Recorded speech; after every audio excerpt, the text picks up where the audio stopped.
having a small allocation of bonds in your investment portfolio can lead to much less volatility in your portfolio while only sacrificing a relatively small amount of potential return. And this is why you might want to still have bonds in your portfolio, even if you're young. And full disclosure here for you guys, right now, currently, my portfolio is 100% stocks. So I currently do not have any bonds in my portfolio. And yet, I still think that some people, even if they're around my age, which is in their 20s still, for a little bit longer, even if you are on the younger side, you might still want to have bonds in your portfolio. Hello everyone, my name is Zach and welcome to On Cash Flow, where I help you become a master of your own cash flow. Now let's get started. Let me present a case study for you because I love doing the videos that include case studies. I don't know if you noticed this, I might have said it before, but I love doing it because it helps illustrate my points so much better. So here's the case study that I want to present to you. We have two people, two hypotheticals, and they have two different portfolios.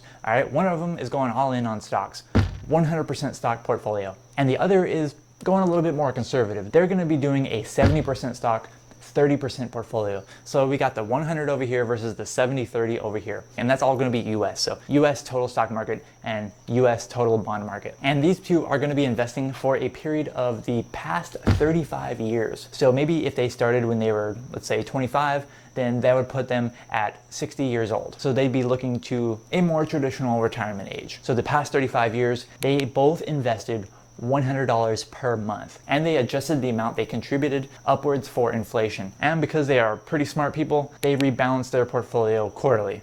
Well, the person that's 100% stocks didn't rebalance their portfolio because they were just 100% stocks. They were VTSAX and chill, so they didn't have to rebalance anything. But the person that was 70-30, they rebalanced on a quarterly basis in order to bring them back to that 70-30, which is what their target is. And by the way, I have a complete guide for you on how to invest your way to financial independence, and I want you to watch that video. So I'm gonna mention it at the end of this video, so make sure you stay till the end. Here are the results of that hypothetical scenario that I just presented to you. And I'm gonna have to look down at my computer a lot because there's lots of numbers here. But I'm gonna put stuff up on the screen so you're not even gonna notice. Okay, so the first person that was 100% stocks ended up with $431,000 in their portfolio. The second person that was a 70-30 split between stocks and bonds, they ended up with $331,000. That is a $100,000 difference at the end of 35 years, which is also 26% more wealth. So that person that invested 100% in stocks ended up with over a quarter more in wealth than the person who had a more conservative portfolio. You might look at that and be like, okay, well, here's the answer, go 100% stocks.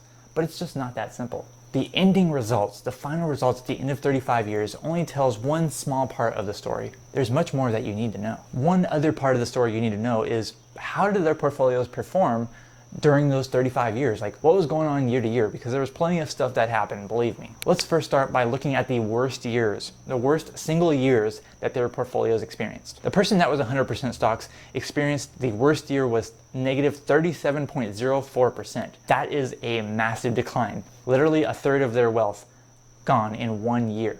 The person that was 70-30, their worst year was 25.69%. Negative, that is. So they lost 1/4 of their wealth in 1 year. Also pretty significant, but still almost 12% less than the person that was 100% stocks. And if you actually look at the chart and you look at the data, there were some years when the person that was 70-30 with the more conservative portfolio had a higher balance, a higher net worth of investments compared to the person that was 100% stocks. Because when the person that was 100% stocks had market declines, some of them, so sometimes it declined a lot and it actually dipped below the value of the person that was 70-30. I noticed that the years that this happened was in 2002. It also happened throughout the Great Recession, 2008, 2009, 2010, and sometimes in 2011. So imagine that. It's been so many years, you've been investing for so many years, and someone with a more conservative portfolio now has more net worth than you because your portfolio dropped so much. That actually could have happened. But let's go back to the chart and look at something else that's pretty crazy. Look at this anomaly here. Post 2012, stocks in the United States just took off like a rocket ship. I don't know, something that takes off really fast. Look at that. It's so much different from the years before that. The bull market after 2012 was actually pretty crazy, historically speaking. It was a lot. And that is a really good explanation on why the person that was 100% stocks currently right now has 26% more wealth than the person that's 70-30. It's just because stocks post 2012 just took off. And I want to ask you real quick, do you like the videos where I include these kind of case studies and I look back at historical data? I like doing them because I think it's the best way to illustrate stuff when it comes to the stock market especially. Hit the like button if you really appreciate videos like this, because I would really appreciate it if you hit that like button. Okay, but getting back to our scenario, what does this all mean? Well, there are multiple things that you can take from this probably. Here are some generalizations that I think that pretty much are going to hold true. They hold true over this period of data with the scenario that we're giving, and I think it holds true for most past historical data, and it's probably most likely going to hold true in the future as well. The first thing is that you're probably going to end up richer in the long run if you have more stocks in your portfolio versus bonds. I think this is true because the old saying that owners get richer than lenders, it has held true, and it intuitively makes sense when you really stop and take a look at why that is. That owners, they take more risk and therefore they are rewarded more. But also another general takeaway I want you to look at is the difference between the compounded annual growth rates between these two portfolios. They're actually not that much of a difference. The 100% stock portfolio had a compounded annual growth rate of 26.38%, while the 70-30 portfolio had a compounded annual growth rate of 25.45%. Less than a 1% difference over 35 years led to 26% more wealth. So the takeaway there is, yes, 1% does matter. You can especially apply this, like you might hear this applied to investor fees. Like if you're paying fees, yeah, 1% fees of your assets under management, that's a huge difference. In this case, 1% led to 26% more wealth over 35 years. But even with those results, therein lies the importance of having bonds in your portfolio. If it can prevent you from panic selling when those times are tough, like in 2008, 2009, 2010, 2011, if those bonds provide a smoother ride for you and they prevent you from selling and taking a catastrophic loss, then they will have done their job.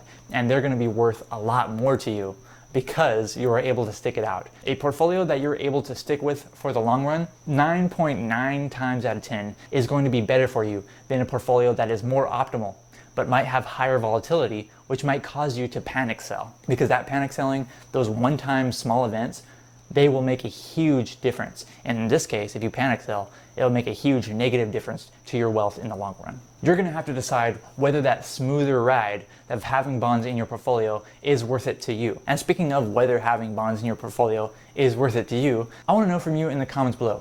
Right now, at this moment, do you currently have any bonds in your portfolio? In your investment portfolio, what percentage of your investments are bonds? I'm really curious to hear what you have to say. I want to leave you with a practical takeaway here.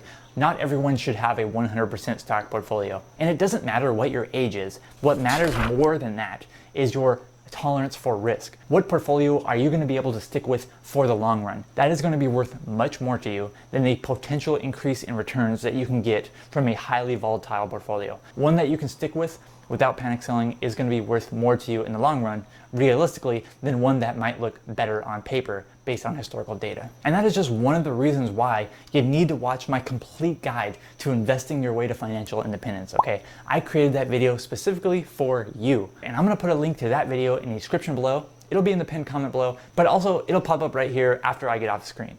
Thank you so much for watching this video. I'm Zach from OnCashFlow.com, and I hope to see you next time.